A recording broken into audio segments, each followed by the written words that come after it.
അപകടകാരികളായ തെരുവ് നായ്ക്കളെ കൊല്ലാൻ സുപ്രീം കോടതിയുടെ അനുമതി. കോടതി നിർദ്ദേശം പാലിക്കുന്ന ഉദ്യോഗസ്ഥർക്കെതിരെ എഫ്ഐആറോ നിയമ നടപടിയോ പാടില്ല. വ്യാപകമായ തെരുവ് നായ ആക്രമണങ്ങളുടെ പശ്ചാത്തലത്തിൽ സ്വമേധയാ സ്വീകരിച്ച ഹർജിയിലാണ് നിർണായക ഉത്തരവ്.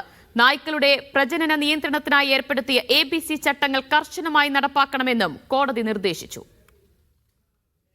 കൊച്ചുകുട്ടികളെയും വൃദ്ധരെയും അടക്കം നായകൾ ആക്രമിച്ച് കൊലപ്പെടുത്തുന്നതായി ചൂണ്ടിക്കാട്ടിയാണ് കർശന നിലപാട് സുപ്രീം കോടതി സ്വീകരിച്ചത്. അപകടകാരികളായ തെരുവ് നായ്ക്കളെ കൊലപ്പെടുത്തുന്നത് തടയുന്നവർക്കെതിരെ നടപടിയെടുക്കാനും നിർദ്ദേശമുണ്ട്. നായ്കടിയേറ്റ കേസുകൾ കൈകാര്യം ചെയ്യുന്നതിന് ആശുപത്രികളിൽ പ്രത്യേക സംവിധാനങ്ങൾ ഏർപ്പെടുത്തണം. എല്ലാ സർക്കാർ ആശുപത്രികളിലും പേവിഷബാധ പ്രതിരോധ വാക്സിൻ ഉണ്ടാവണം. ദേശീയപാതകളിലും എക്സ്പ്രസ് വേയിലും മൃഗങ്ങളുടെ സാന്നിധ്യം ഒഴിവാക്കാൻ ദേശീയപാത അതോറിറ്റി നടപടിയെടുക്കണം. എല്ലാ ജില്ലകളിലും പൂർണ്ണതോതിൽ പ്രവർത്തിക്കുന്ന ഒരു മൃഗജനന നിയന്ത്രണ കേന്ദ്രമെങ്കിലും സ്ഥാപിക്കണം. നടപ്പാക്കിയ കാര്യങ്ങൾ സംസ്ഥാന ചീഫ് സെക്രട്ടറിമാർ ഓഗസ്റ്റ് 5-നുള്ളിൽ അതത് ഹൈക്കോടതികളെ ബോധിപ്പിക്കണം.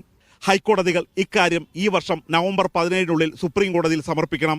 പൊതുസ്ഥലങ്ങളിൽ നിന്നും പിടികൂടുന്ന തെരുവ് നായ്ക്കളെ വന്ധ്യകരണത്തിന് ശേഷം അതേ സ്ഥലത്തേക്ക് വിടരുതെന്ന മുൻ ഉത്തരവ് പിൻവലിക്കാനാവില്ലെന്ന് ജസ്റ്റിസ് വിക്രംനാഥ് അധ്യക്ഷനായ ബെഞ്ച് വ്യക്തമാക്കി.